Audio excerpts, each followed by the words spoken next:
Hey everyone, welcome back to my channel. I want to give you guys a couple disclaimers here before I start this video. Number one, none of this video is legal advice. This is all information that I've obtained from my own research, and you can go do your own research and see if you come up with different information or if your information agrees, etc. But in any case, this is just the information I received. A lot of it is from talking to people over the phone. The next disclaimer I want to make is that there is a lot more to this story that I wish I could tell you guys, or maybe I should say there are more opinions I would like to share, but I don't feel like I can share them publicly. So I will be saying a lot of this nicely instead of with different language. I'm going to be very nice about everything. You may be able to try to figure out on your own what I mean by this when you finish watching the video. And if you don't and you're interested, feel free to message me or email me or DM me on Instagram or whatever if you want to have a conversation about it, because I'd love to talk about it with people, but I just don't feel like this is the right place to do it because I don't want to be sued, etc. And then the last thing is I have a cold. I'm a little bit congested, so bear with me. I'm just playing this R34 stuff in the background so you guys have something to look at. All right, so this video is 100% about importing a car into California from Japan. So not just any state in the United States, but specifically California. If you are interested in buying a car from Japan and you do not live in California, you're in luck. It's way easier for you. And I have a whole video. Check out the link in my description. I just finished the video a couple days ago, and in my opinion, it's a very detailed video about importing specifically an R34 GT-R. So this video is more specifically about importing an R34 GT-R into California. A lot of the information can easily be applied to importing any Japanese car, but a lot of the really basic things you need to know about importing a car from Japan are in that video, even things that are related to California. But now we're getting into like the weeds of stuff, which is California law and the cluster F of problems of trying to get specifically an R34 Nissan GT-R, and actually, to be honest with you guys, even 1996 and later R33 Nissan GT-R. And I'll try to stay as organized as I can here, but there's just so much stuff. So anyway, I'm gonna do my best. All right, so let's just start with where I started in my research, and that was what does my car, if I'm gonna buy an R34 GT-R, what does it need to have? And this is like, sorry, let me back up. This is assuming that this R34 GT-R is gonna be 5 years in the future. Like maybe I'm gonna buy it today, stored in Japan, and then 5 years in the future, when the 1999 model becomes legal for a 25-year import, that's when I'm going to be bringing it over. Okay, so that was the assumption, first of all. So I started with trying to figure out, like, you know, what does it take to be legal in California with one of those cars. And so right away, the first problem is that in the United States, OBD2, if you don't know what that is, you'll have to go Google it. I'm not going to get into that, but it's basically an emission system. And every car from 1999 and later, every car has to have OBD2 to be sold in the United States. And so 1999 was the first year of the R34 GT-R, and that was a car that was not built with OBD2. And creating an OBD2 system, from what I've been told, is complicated and expensive. So you have to have OBD2. I'm probably going to talk about that later. And that right away is a big problem, because if you think about how many R32 GTRs there are all over California, now there's tons of them, and they made tons of R32 GTRs. So I'm going to get this video out of here. So sorry. If you think about how many of those R32s there are, there was no problem with OBD2, so it was a simple modification to the car to be able to be California legal because of no OBD2. Now the R33 GTR for 1995 also doesn't have to have OBD2, but I believe from what I've seen is the 1996 anything 1996 and after does. So the R33 from 96 and 97, they do have to have OBD2, and that's, if you look at this is Top Rank's website, that's where I got that year from, is right here.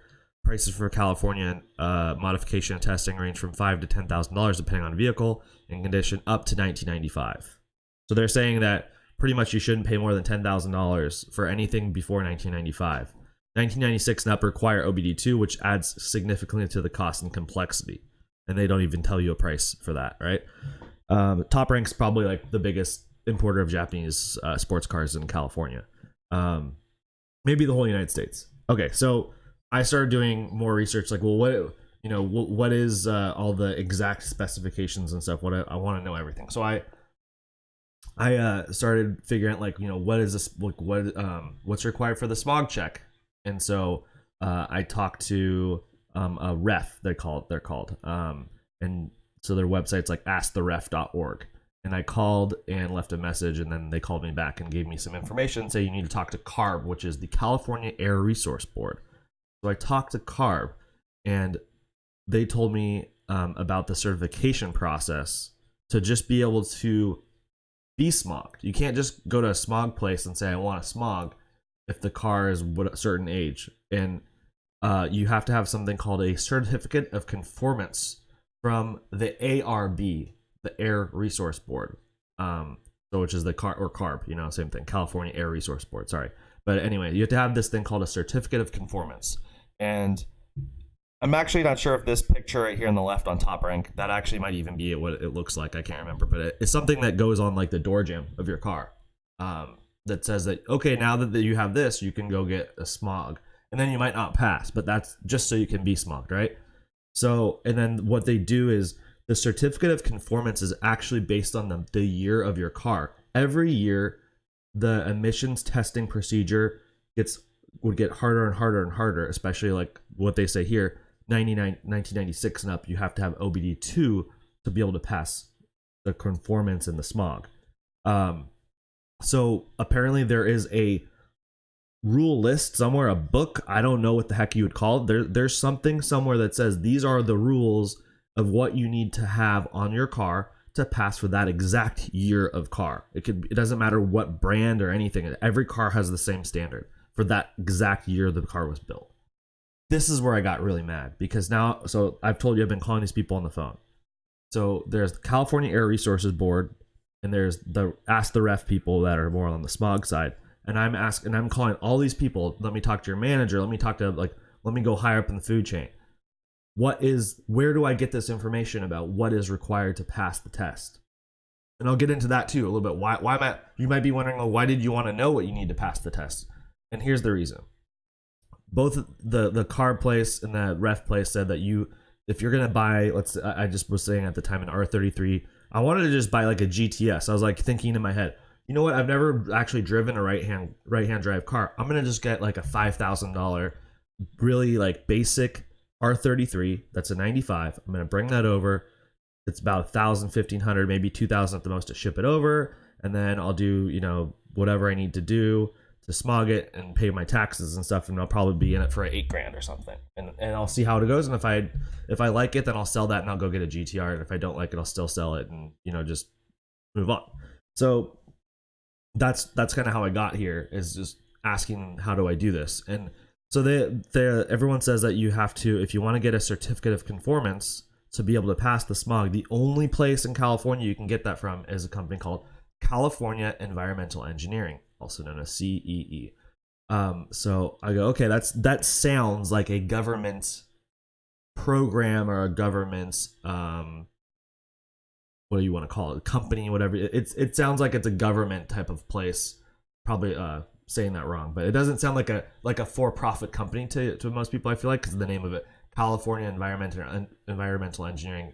It could sound like a company to me. I guess I kind of took it sounded to me like it was a government type of thing for testing and stuff. So I called them up and they go, oh yeah, so if you want to do that, then you have to go through G&K Automotive. And so this is I'm just showing you this website. This is just Googling California Environmental Engineering, and then this is their website, and it looks very kind of like straightforward, like a basic, we do testing type of thing. And then they say, no, you have to basically go through G&K Automotive. So this is G&K Automotive. Here's their website, which is just showing a bunch of sports cars basically. And they're talking about doing conversions. So my understanding from this research now is that G&K Automotive and California Environmental Engineering are the same company. Like, they're literally the same company. And it almost is like California Environmental Engineering. Like, and I said at the beginning, I don't want to get make this too negative or whatever to upset anyone. California Environmental Engineering, to me, sounds like it's a government agency, and that it's kind of like a company that they put in front of G&K that doesn't sound like a government company. And but this is literally the only company in all of California that can do this testing, that can make you legally be able to drive a Skyline in California. There's no other company. And there's okay, now here's the next thing. I was told by I believe both the ref, they're called, the asktheref.org company, they're like the smog testing company, and the CARB, California Air Resources Board, that there's two things that you can have done at California Environmental Engineering to make your car get the certificate of conformance. One is you can just simply have them test the car, which is expensive. I think they assumed it was going to be thousands of dollars maybe just for the test. And then two is they can modify and test your car. Obviously, that's way more expensive to have them actually change parts and all that stuff. So I called up, as I said, California Environmental Engineering, who told me I have to call basically G&K, or that they're the same company or whatever. It's confusing. And then G&K says, no, that's the whole two options is not a thing that we provide. So maybe in the past, if there was another company and maybe there was competition for this job of multiple companies saying that they can conform your car, maybe there was competition and maybe one of the other companies would do that. But now G&K, the only company that will do it, is saying that they only offer one thing, and that's modify and test your car. But my understanding is they also won't tell you what they did to modify your car to make it able to pass. But they won't take your car unless you let them modify it. And what they told me on the phone was that it was at least minimum of $10,000. So my thoughts in my head of, I'm going to buy this cheap kind of beat up R34. Maybe it's a sedan, maybe it's a coupe, but it's just like kind of a cheap beat up high mileage, but it drives, just to get it on the road and see how I like right-hand drive, get it over here, teach myself how to do the process of bringing the car across to the United States, like kind of just go through all those motions, right? All of a sudden, the $5,000 plus the shipping around $8,000 becomes $18,000, right? Or more, probably more.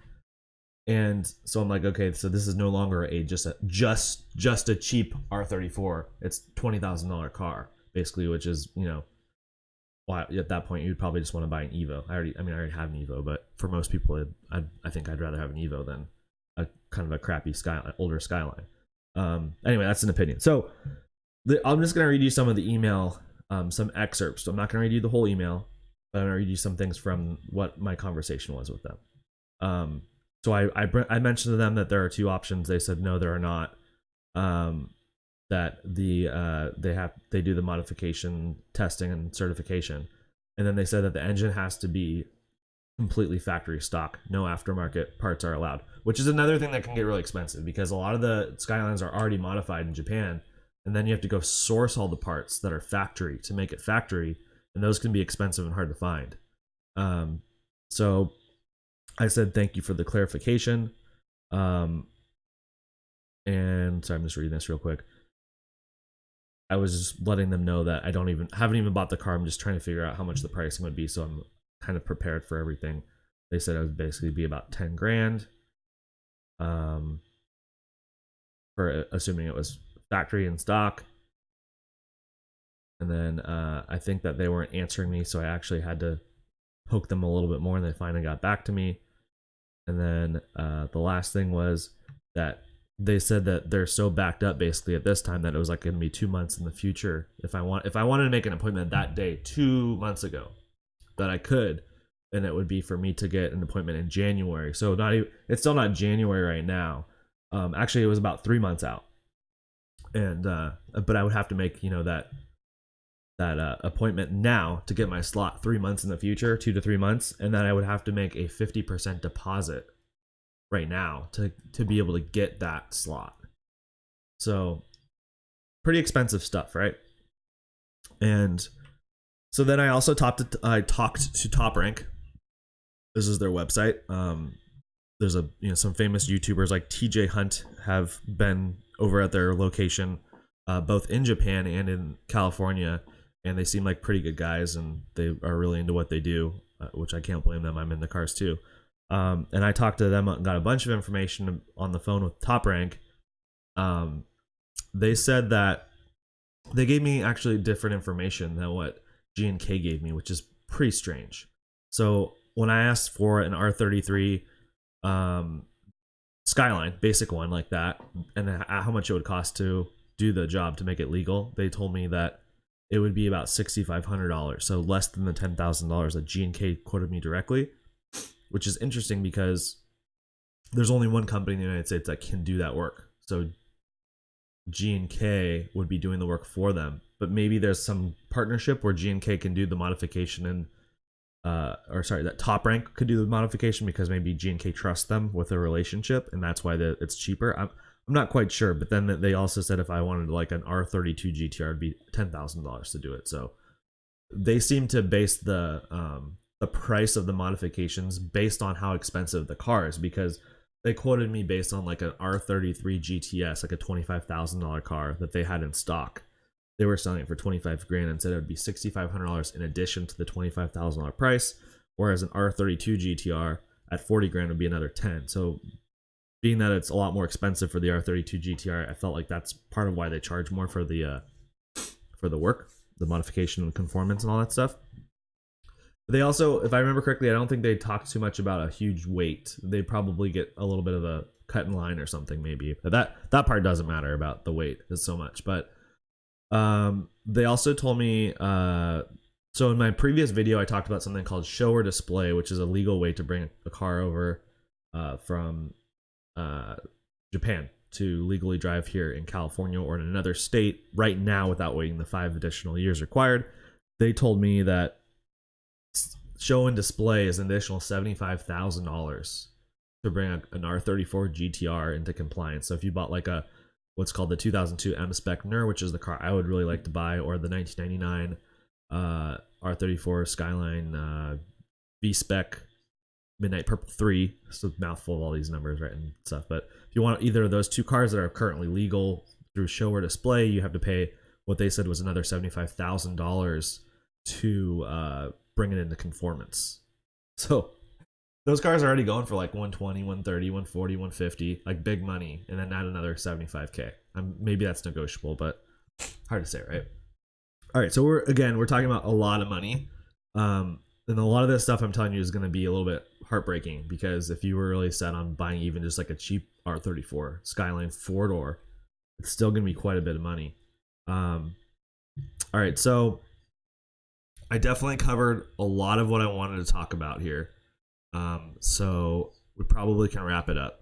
And that is that if you want to buy an R34 GTR like a bunch of other people, you're gonna have to spend so much money now. It's crazy for California. And you have to only go through this one company if you want it to be California legal. And you have to pay them a bunch of money, and you have to wait a long time, and you have to pay up front, and there's a lot of stuff. So, if you want an R34 GTR and you have, $100,000 that you want to spend on it, and you can wait 5 years, you probably should buy now. If you look at how much R32 GTRs are going for right now, they're going for 40 to 50. In California, they're about 50 now. And if you look at how many were built, it's so many. I can't remember if this number might not be completely accurate, but it's something like almost twice as many R32 GTRs were built, total numbers, than R34 GTRs. There were just way less built of R34 in general, not just the special edition version. So, you know, I really recommend you guys go out, and if you have, it's a lot of money. I know most people don't have 100K just sitting around waiting for them to buy this R34 GTR, and most people can't buy a $100,000 car and have full cash. Just go like, here's the money. You know, you have to have all the cash right now, unless you can find someone who'll finance it for you, which is probably gonna be hard. There are some ways you can kind of get around it, and I'm going to talk about one interesting email I had with my buddy. He is a dad. His dad is very well off and into sports cars and stuff. And I'm not going to use any names or even what car, but I'm going to read some excerpts from his email that I found. Where there's a lot of loopholes right now with people shipping to, you know, other like certain states or registering states that don't need to see the car. And that's how some R34s are kind of slipping through the gray market and stuff. But so his dad had a very special car, and in order to keep it legal in the United States, every year he'd have to ship it out of the country. It was a research car, is what they called it. So he'd have to ship it out of the country and check it back in, like, so he'd ship it to Canada and then just bring it right back. But then a while back, 5 years ago, he said one of the customs agents was just completely rude and like denied everything and just sent the car back to another country over in Europe. And his dad had to remove the engine, have that engine removed from the car, sell it back to the manufacturer, buy another motor from the manufacturer, and have it reinstalled. And then he was able to import it back as a vintage kit car. But it has a requirement that he has to be able to, it's a vintage kit car or a parade car, which means that you have to take it to a racetrack once a year and have it do a lap before the race. So it's like a pace car type of thing.